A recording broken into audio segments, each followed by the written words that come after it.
Olá, pessoal! Nossa aula de hoje vai ser sobre zeros reais. Uma das aplicações dos zeros reais é no crescimento populacional, como nós podemos ver.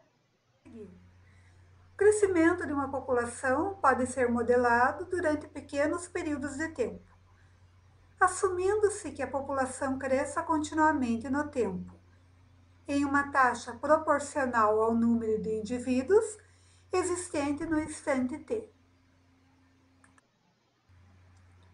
Vamos assumir que NT indica o número de integrantes da população em um instante de tempo t. O lambda indica a taxa de crescimento, que é uma constante da população. Esta satisfaz a equação diferencial, derivada de n em relação a t igual a lambda nt. A solução dessa equação diferencial é nt igual a n0 vezes e elevado a lambda t. Vocês vão aprender na disciplina de equações diferenciais como determinar a solução analítica dessa equação diferencial.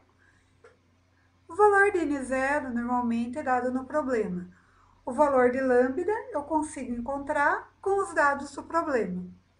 Supondo nesse problema que eu conheço o tamanho da população no instante t e desejo descobrir qual é o valor de t, eu teria que isolar a variável t nessa equação, o que não é um processo difícil. Dessa forma, eu consigo encontrar a solução analítica da equação. Mas esse modelo exponencial ele é válido apenas quando a população é considerada isoladamente, sem considerar o aumento por imigração. Se eu incluo a imigração no meu modelo, eu acabo incluindo também uma taxa de imigração constante, que ela é representada pela letra ni.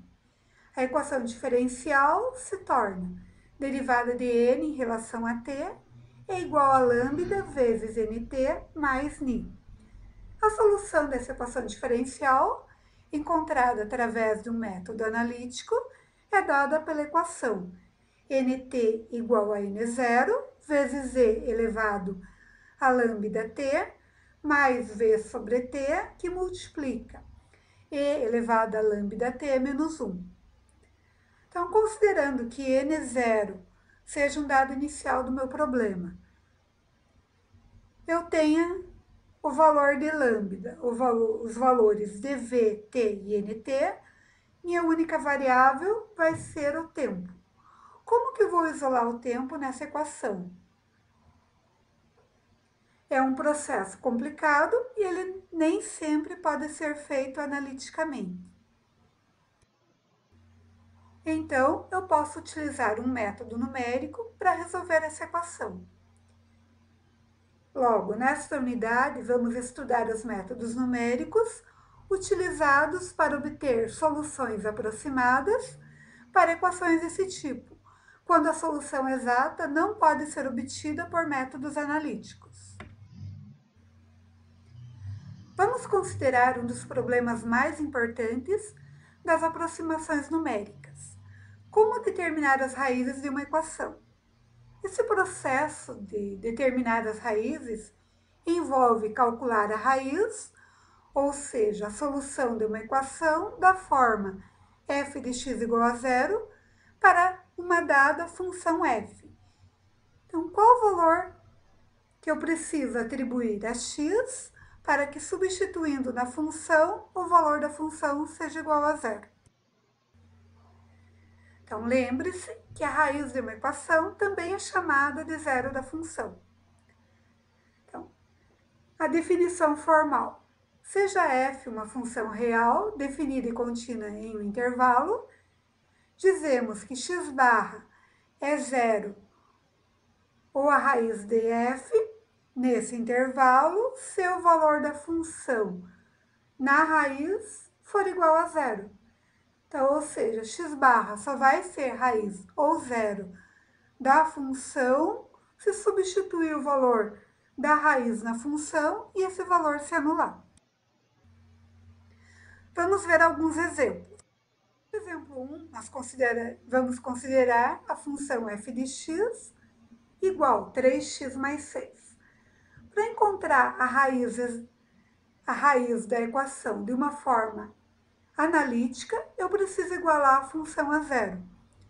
Logo, f de x igual a zero, 3x mais 6 igual a zero. Isolando x, eu vou descobrir que x igual a menos 2. Substituindo x igual a menos 2 na função, eu vou ter f de x igual a 3 vezes menos 2, que é menos 6. Menos 6 mais 6 é igual a zero. Logo, menos 2 é uma raiz da equação. Agora, como que eu posso encontrar esse valor graficamente? Então, graficamente, a raiz da equação é a interseção da função com o eixo x. Então, primeiramente, eu construo o gráfico da f de x e verifico no gráfico em qual ponto a função vai interceptar o eixo x. Então, nesse caso, eu verifico que a função intercepta o eixo x quando o x é igual a menos 2. Então, se o x é igual a menos 2, o y foi igual a zero. Logo, eu concluo graficamente que menos 2 é uma raiz da equação. Consideramos agora, no exemplo 2, uma função do segundo grau, f de x igual a x ao quadrado menos 4. Resolvendo analiticamente, vou igualar a função a zero. X ao quadrado menos 4 igual a zero. Resolvendo a equação, encontro como raízes x igual a menos 2 e x igual a 2. Agora, construindo o gráfico da função f de x, eu verifico que ele intercepta o eixo x em dois valores, x igual a menos 2 e x igual a 2. Logo, x igual a menos 2 e 2 são raízes da equação f de x. E se eu considerar uma equação um pouco mais complicada, como essa equação ln de x menos x mais 2 igual a zero? Como que eu determino as raízes dessa equação? Então, aqui não é tão fácil isolar o valor de x. Uma das formas de encontrar a raiz dessa equação é através de um método numérico. Então, primeiro, eu construo o gráfico dessa função e verifico em quais pontos ele intercepta o eixo x. Então, aqui nós podemos observar que ela intercepta o eixo x nos pontos A e B, onde o ponto A tem como abscissa 3,15 e o ponto B 0,16. Então, esses são valores aproximados das nossas raízes. O processo que nós fizemos foi o início do processo gráfico. Traçar o gráfico da função, verificar quais são os pontos de interseção com o eixo x, para obter as raízes aproximadas da equação. Mas como que eu posso melhorar esse processo?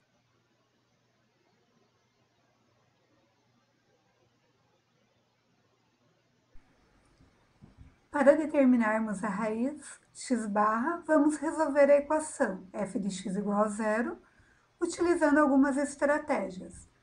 A primeira, vamos avaliar uma aproximação inicial x0 da raiz x barra, ou um intervalo de pequena amplitude que a contém.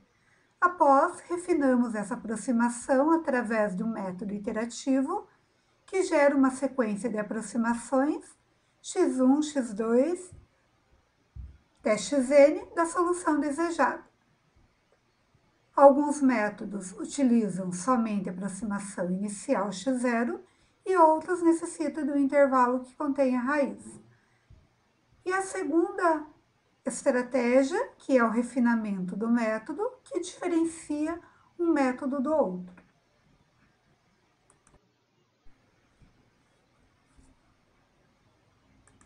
Como fazer a localização das raízes através do processo gráfico?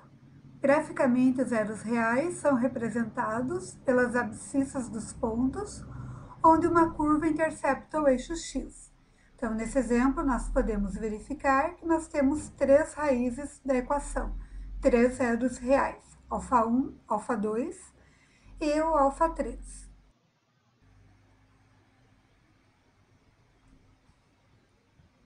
Para conseguir isolar a raiz dentro do intervalo, nós podemos utilizar o teorema de Bolzano. Seja f de x uma função contínua em um intervalo AB, se f de A vezes f de B for menor que zero, então existe pelo menos um ponto x igual a x barra entre A e B, que é zero de f de x.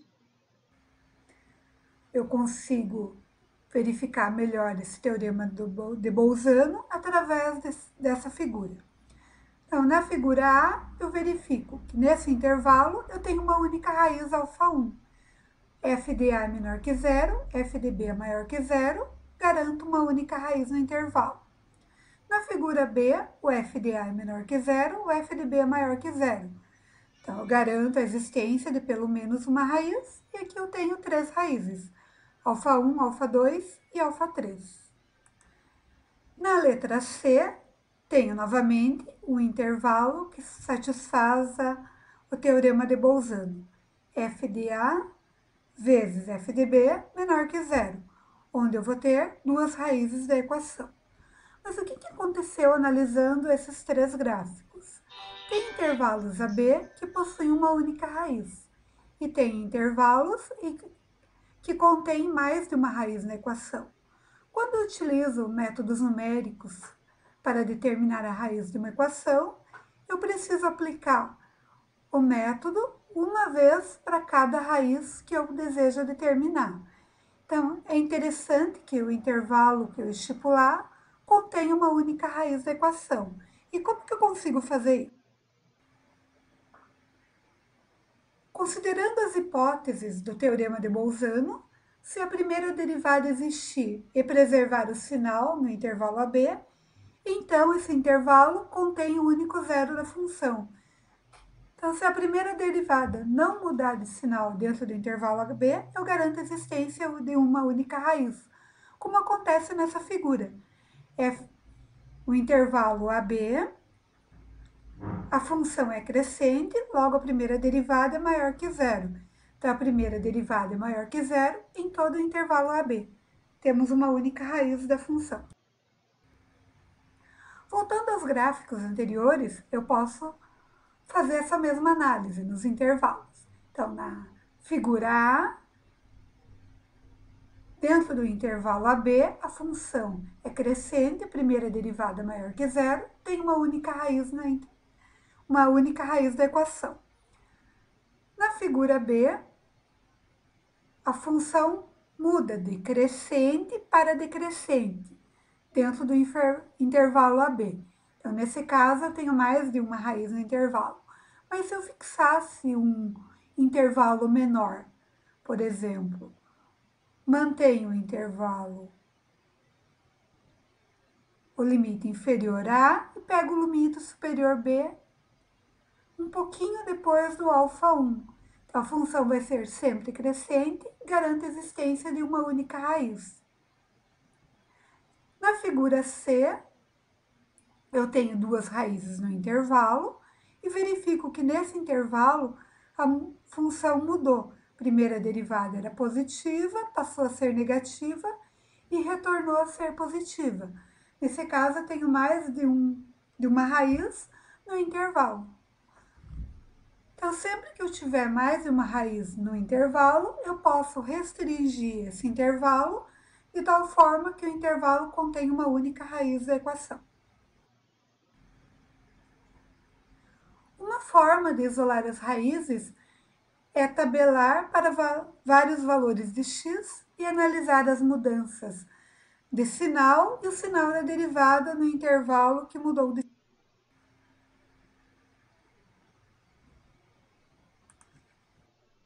No exemplo 1, eu tenho a função f de x igual a x ao cubo menos 9x mais 3. Então, eu vou atribuir vários valores de x e verificar em quais valores de x em quais intervalos a função muda de sinal. Então, se eu pego x igual a menos 100, x igual a menos 10, o valor da função para x igual a menos 100 e para x igual a menos 10 são negativos, não atende o teorema de Bolzano. X igual a menos 5, o valor da função também é negativo. Se eu pegar o x igual a menos 3, substituo na função, o valor da função é positivo. Então, eu posso afirmar que existe um intervalo, uma raiz no intervalo menos 5 e menos 3, que eu consigo visualizar aqui no gráfico.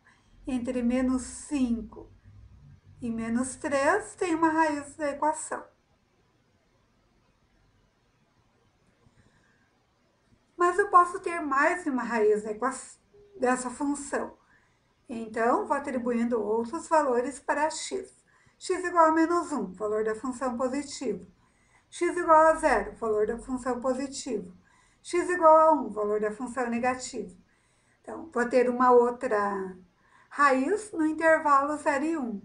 E assim, vou atribuindo valores para x para encontrar outros intervalos onde f de A vezes f de B seja menor que 0. Encontrei um outro aqui, para x igual a menos 2 e x igual a 3. Então, vou ter os seguintes intervalos. Menos 5 e menos 3 tem uma raiz da equação.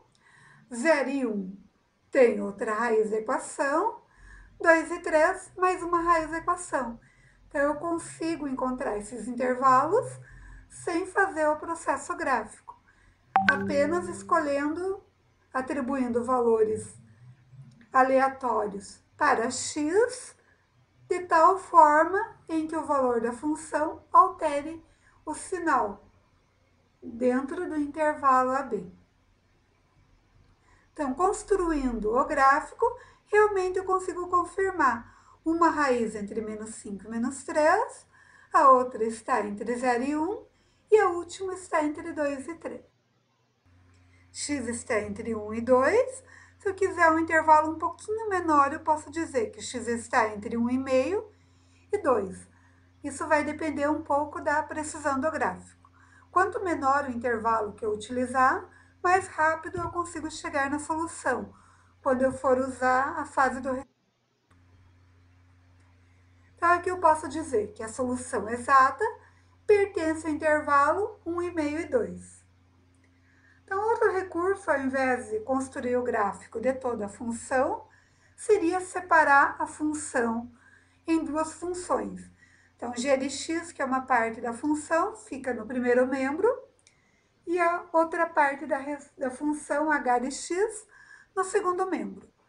Quando eu separo a função em duas partes, a solução vai ser a interseção da função g com a função h, como nós poderemos ver no próximo exemplo.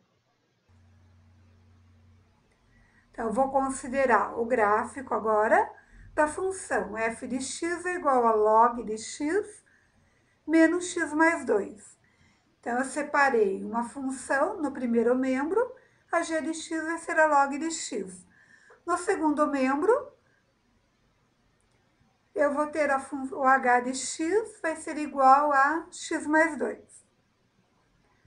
Então, construí o gráfico da primeira função, da segunda. As raízes vão ser a interseção da g de x com h de x. Então, aqui eu consigo visualizar duas raízes. Uma raiz está entre 0 e 0,5. E a outra raiz está entre 1 e 2.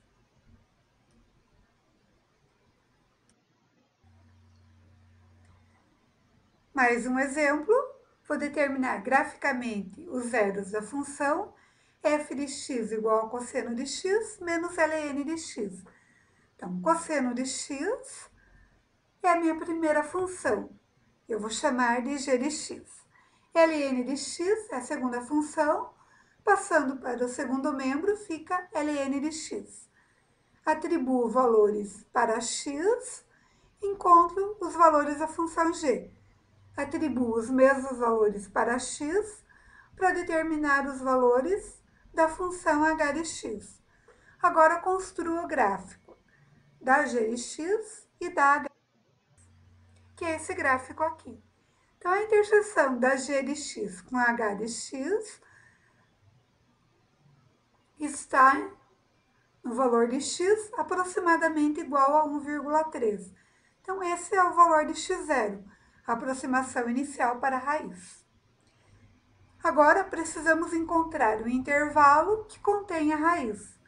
Então, para isso, eu posso pegar pontos bem próximos de 1,3. Então, olhando graficamente, eu já sei que eu poderia pegar 1 e 1,5, que ele vai conter a raiz da equação. Mas quanto menor for esse intervalo, quanto menor for o intervalo, mais rápido o método iterativo vai convergir. E também tem o problema da imprecisão do gráfico. Então, eu coloquei 1,3, mas a minha escala aqui está bem grande. Então, ele pode ser... Sei que minha raiz está bem próxima de 1,3. Pode ser 1,4, 1,2. Então, eu vou testar para esses 3 pontos. De 1,4. Então, aqui eu verifico.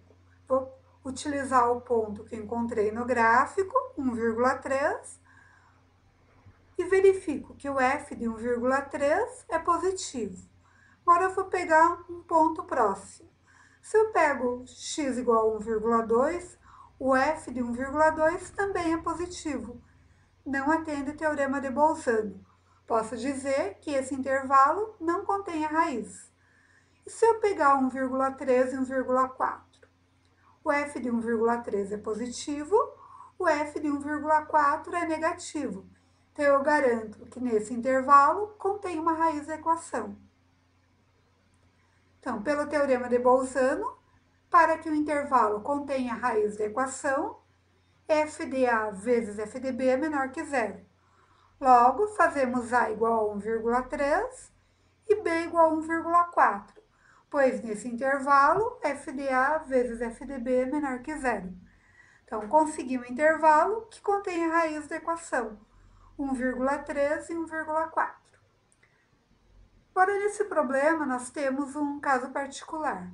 Como nós estamos trabalhando com funções trigonométricas, por exemplo, o cosseno, e nós não estamos trabalhando com ângulos, mas sim com 1,2, 1,3, que são valores numéricos.